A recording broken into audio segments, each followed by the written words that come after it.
Bienvenue dans les Minutes ArcGIS Pro. Aujourd'hui, nous allons voir comment définir le système de coordonnées de plusieurs sources de données en une seule et même opération. Vous visualisez ici la zone de mon projet. C'est une zone qui se trouve à Oullins, au sud de Lyon. Et sur cette zone de projet, je souhaite ajouter différentes sources de données complémentaires.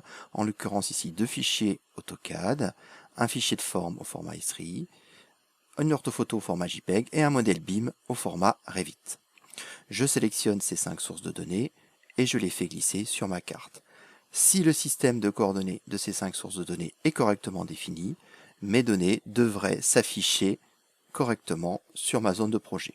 Vous ne voyez que ce n'est pas le cas et un message d'erreur s'affiche en haut à droite pour me signaler que le système de coordonnées de mes données n'est pas connu.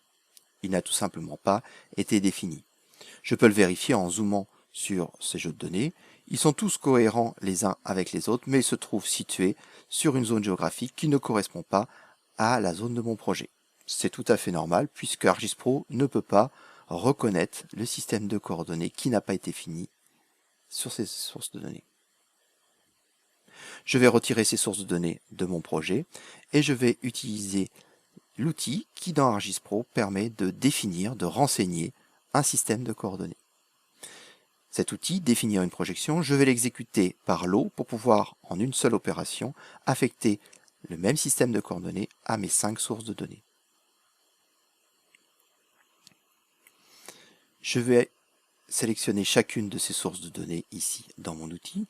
Je vais commencer par localiser et sélectionner mon fichier de forme, sélectionner le fichier AutoCAD en sélectionnant une des sous-couches du fichier AutoCAD, par exemple la sous-couche des polylignes, mon image au format JPEG, et même chose pour mon fichier Revit, je vais aller sélectionner une des sous-classes de mon fichier.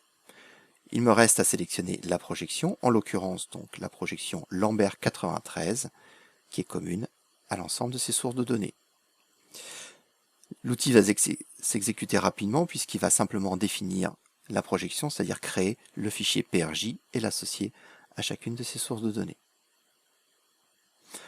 Mon opération étant terminée, je vais maintenant aller rechercher ces 5 sources de données, les faire glisser de nouveau dans ma scène 3D et vérifier que désormais ces données s'affichent correctement au bon endroit.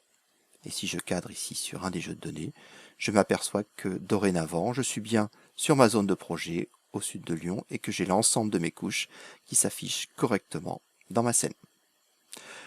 Voilà pour aujourd'hui et à bientôt pour de prochaines Minutes ArcGIS Pro.